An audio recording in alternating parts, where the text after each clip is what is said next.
Yang depan. Masalahnya I nak menanya kerjaan apa yang begitu sekali. Ini lubang kubur. Amirah, kan kita kat office. Tidur. Tidur kat office. Okey. So jangan risau salah. Kenapa saya kata jangan risau salah? Sebab kadang-kadang kita observe dengan orang lain observe tak sama. So ada training yang saya buat sebelum ni, bila kita bagi benda ni, dia orang cakap, oh ada orang argue yang ni position dia, ada orang argue is the next one. Selagi tak betul, tak nampak sangat ketara sangat salah tu okey. Sebabnya dia akan bergantung, akan ada interator punya bias juga. Kita tengok, oh sebab mata kita lain-lain. Okay, so let's take a look at this next picture. Ni okay, so ini dia tukar lampu. So sebab lampu banyak dah mati kan. So dia tukar lampu. Ni yang tukar lah. So dia tengah tukar kat sini dia belum tukar kat office tuan-tuan Alright.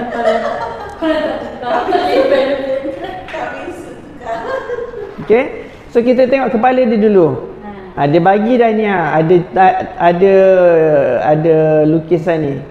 Just untuk membantu kita nampak dia punya tu kan. Okay, which one? 1, 2 atau 3? 3 betul. Kan? So 3. Lepas tu okay, tengok tangan dia punya badan dia. Badan. 2 ni je lah dulu kita tengok senang nak. Okay, which one? Trunk position. 1, 2, 3, 4. Ni tak ada tak mungkin lah. Okay. 1 kot. Ini, this one. Mungkin. Mungkin ada orang argue ni ataupun ni. Okay, fair.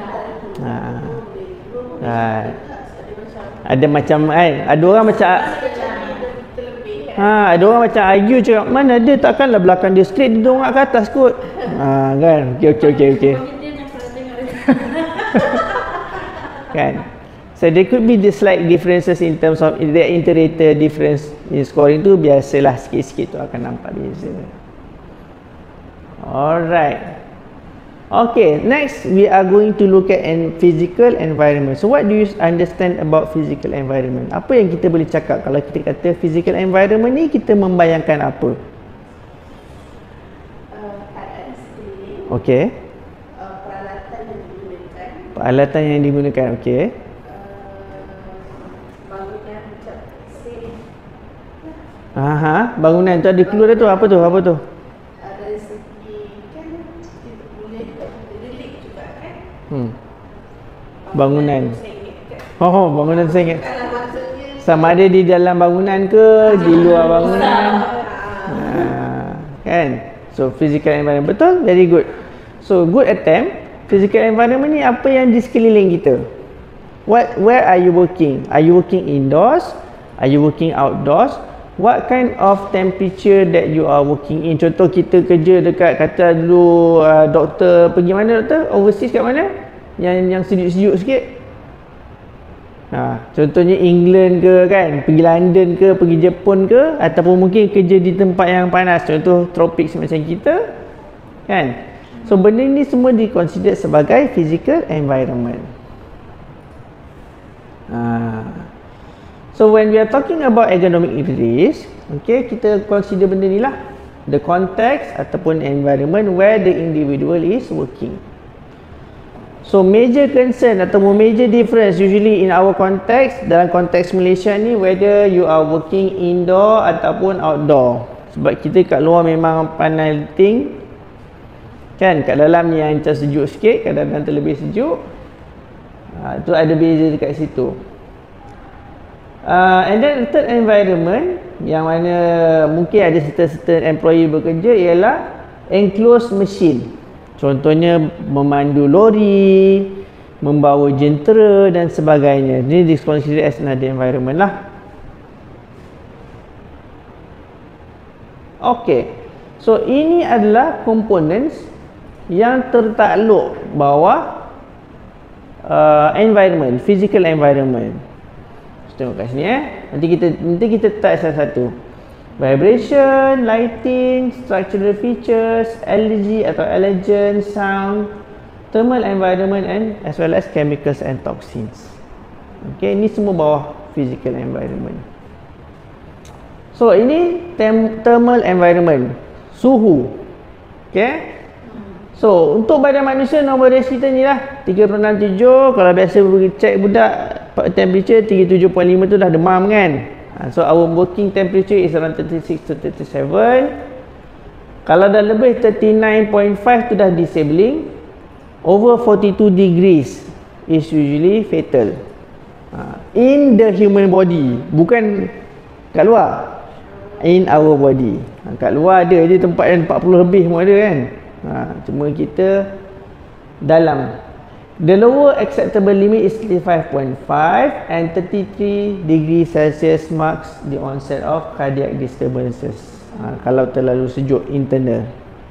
Okay.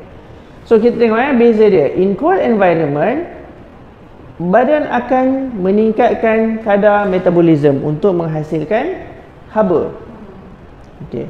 So kita akan observe benda lah ni. Shivering. Okay. Kenapa kita shiver? Ialah sebab ni lah. Sebab sejuk sangat. Betul?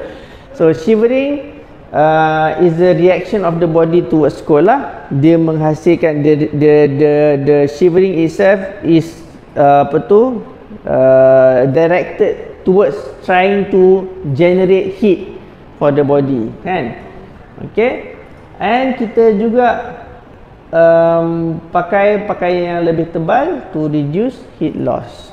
Itu biasalah.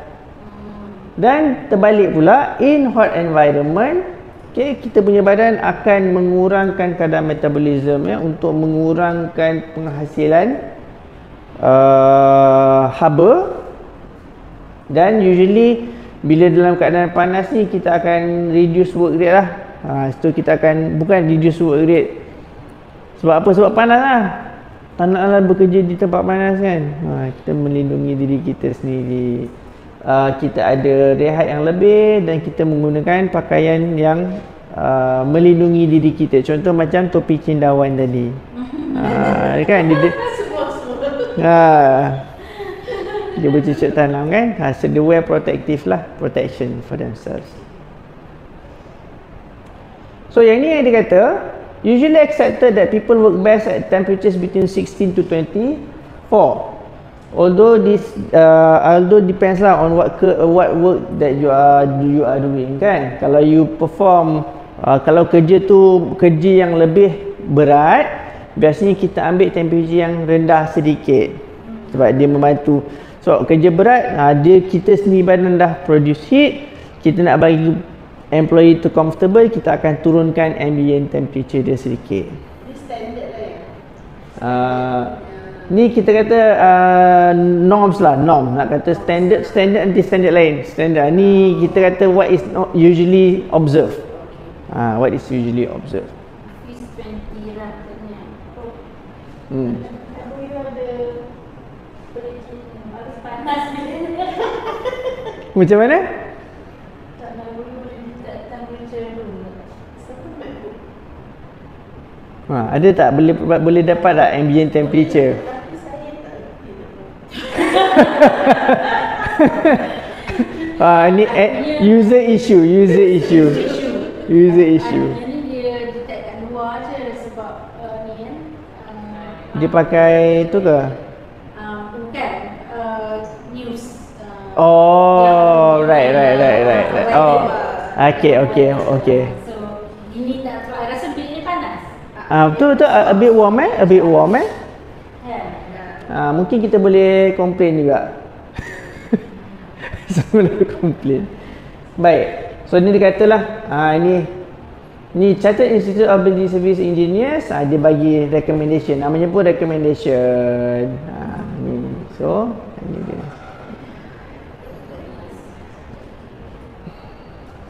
So masalahnya dalam high temperature ni tadi ada beberapa masalah yang kita akan observe lah. Pertama sekali dizziness, fainting, heat cramps.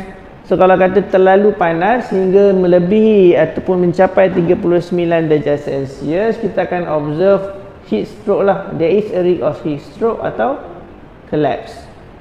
Okay. Dan kita boleh dapat juga delirium. Delirium apa? Delirium ni bila kita nampak orang tu confused lah. Confused. Dia confused. Bila kita tanya macam dia punya orientation pun tak berapa bagus, dia pun tak macam tengok orang pun tak apa ingat, dia delirium lah tu. Can occur above 41 degree for the ambient temperature 41 degree Celsius. Blood temperatures at this level can prove fatal, and even if a worker does recover, they may suffer irreparable damage. Okay. So ada certain factor lah kita tengok. Biasalah untuk heat tolerance ni kadang-kadang bergantung juga. Kalau contohnya umur, orang yang lebih veteran mungkin tak berapa tahan sangat, tak tahan sejuk, tak tahan panas kan. Pekerja wanita begin sweating at a higher skin temperature and sweat less than men. Jadi mungkin satu isu kita rasa macam kita rasa kurang berpeluh macam bagus kan, tapi tak bagus lah. Sebab apa? The function of sweating is to allow for the body to push out excess heat daripada badan kan. So when you sweat less means that your body is not that efficient to remove that excess heat. Dia simpan kan, simpan dalam hati kan. Tak adalah. Sebab perempuan. Right. So kita kata dia macam tu lah. Kenapa tak banyak perempuan kerja construction? So salah satu itu dia punya kekurangan lah. Kata if you're working in a very hot environment, you're less efficient because your body is not as efficient as men to actually do this. Okay. Physical fitness. So orang yang lebih fit physically have better tolerance towards heat. Okay. Because they have better cardiovascular function, they have better sweat production function, okay, and body fat. So kalau kata if you have excess body fat, your heat tolerance is much lower. Okay, sebabnya dia increase mass to surface area ratio and it reduces cardiovascular fitness. Macam itulah. Ini tadi tambahan lah kepada tadi. So tak payah risau sangat pasal dia punya heavy fat tu. Ni dia punya heat disorder. Sama ada dia dapat heat fatigue. Maksudnya heat fatigue ni kita punya cognitive functioning, pemikiran kita, daya berfikir kita akan berkurangan disebabkan oleh cuaca panas. Okay. Generally due to not being used to work in heat. Biasa tak ada apa masalah, cuma ni kita akan panggil orang tu untuk berehat lah. Take dia punya break lah. The heat rashes. Ni heat fatigue. Macam ni pun dah heat fatigue kan. I cannot submit document because I have heat fatigue. Boleh lah. I have to remove myself from the heat before more serious conditions develop. Boleh pakai ayat ni ya. Selain nanti kita bagi slide. Nanti kita bagi slide. Boleh. So kalau hari ni dah pakai heat fatigue, besok pakai heat rashes pula. Jangan pakai yang sama, okay? Alright. So kalau heat rash ni kita akan nampak lah, ada orang kan dia kadang-kadang dia prone kepada heat rash. Heat rash ni dia ada prickly heat rash, red bumps. Bila ada macam biasa kita akan nampak kalau dekat pakaian, dekat bahagian yang dia shaving kan, dekat ataupun pakaian orang tu a bit restrictive, tight, dia akan nampak heat rash ni lah. Baby lah selalunya. Orang tua jadi. Ada orang yang ada prone. Kalau ada orang tu ada macam kulit yang agak sensitif, dia boleh kena.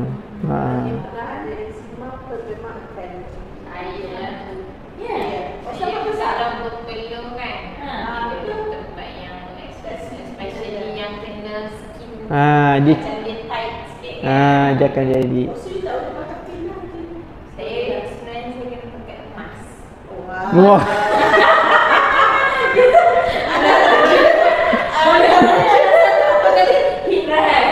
Cik Raja.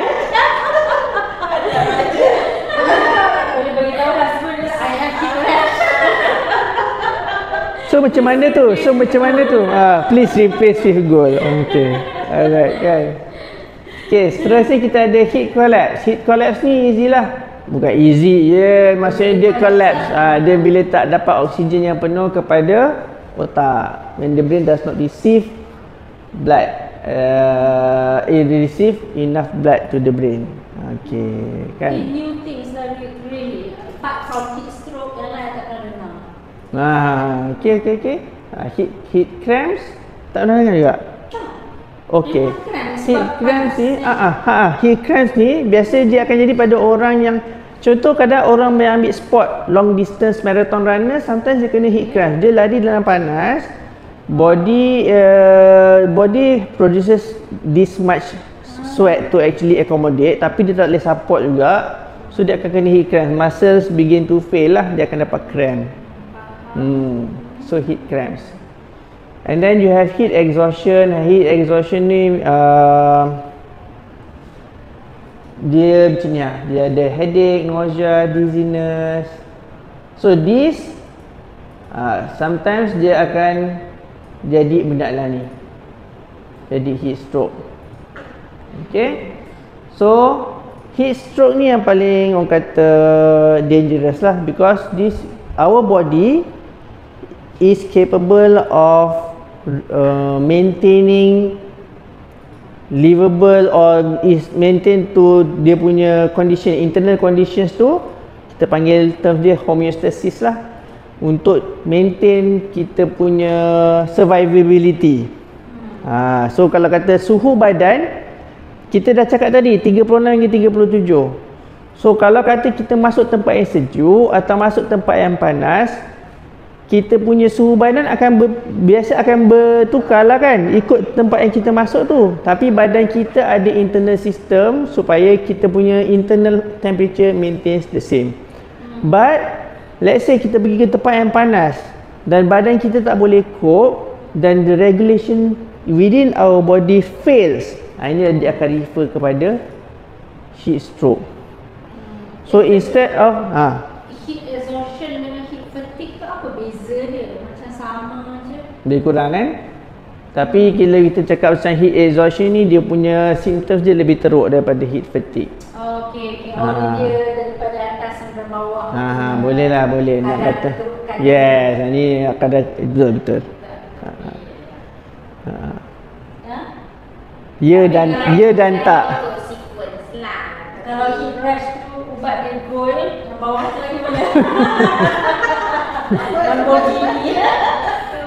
Heat stroke kena beli banglo. Okay. Dia tak adalah in order, tapi kita kata kita boleh nampak lah. More or less. Heat exhaustion dia punya symptoms dia lebih severe daripada fatigue. Okay. Alright. Okay. So heat stroke. I live in Saudi Arabia 3 years. So memang selalu dengar kes heat stroke. Selalu dengar. Biasa kalau orang keluar dia keluar, dan masalahnya ialah biasa orang dah keluar di tempat yang panas, they don't really wear protective pieces macam topi, cendawan ke apa benda, and then prolong period tak minum air kan, then don't rest. Workers ke kadang-kadang they don't allow the body to cool down properly, then the body reacts and fails to maintain good level of internal temperature tu, dia akan jadi heat stroke. Kalau macam orang dekat Saudi Arabia, siang-siang dia tak keluar. Kan? Yang orang punya dia nocturnal. Nocturnal. Ni community. Malam berjaga malam. Sebab tu bila orang sini pun dia jaga malam. Kalau siang tak, waktu kelas dia tak datang. Malam banyak kalabul malam ni. Orang-orang kan. Betul. Lepas tu macam ni apa yang I tertarik lah. Dia punya adaptation of that, maybe sebab geographical factor lah kan. Kedai-kedai pun buka sampai maknanya musim panas tu kedai-kedai buka sampai pukul 2 pagi. I see. Kalau Ramadan tu kan sampai pagi ya. Sampai pagi. Malam kiranya malam bawa ke pagi tu lah diorang apa meneruskan kehidupan diorang. Yang siang tu tidur kan, rumah kan mesti ada aircon lah. Kalau tak ada aircon pun I don't think they can survive lah, it's too hot. Tapi officers all lah macam biasa lah kan dia siang. Dah buat bila Oh. Dia awal kerja dia awal. Kalau bulan Ramadan, kalau contoh bulan Ramadan tu kena summer, habis kerja pukul 11 pagi. berapa rosu kerja? Masuk kerja tu 10. Lebih kurang macam tu lah. Lepas tu sekolah pun macam tu tau. Macam bila anak naik bas kan pergi sekolah kan, terus kata aku dah pukul 11 dah ketuk pintu, dah tintong-tintong pintu kan. Sama pula yang datang kan, orang tak lah orang datang rumah aku kalau kat Saudi tu kan. Buka tak lah anak-anak dah balik. Oh, tiba-tiba dah balik lah. Tiba-tiba dah balik. Okay. Depan sekolah apa depan rumah. depan pintu rumah. So nampaklah dia orang punya adaptation tu macam tu, tapi kalau bila dia datang Malaysia dia buat macam tu juga. Dia dah biasa. Dia panas kan siang kan, so dia buat panas tu juga lah. Okay, faham. So kita tahulah kalau ada student kita daripada Arab Saudi tu susah datang kelas kan. Okey lah tu. Ada seorang. Masih lah. Okay. Alright. So, okay, ini terbalik pula. Kalau kita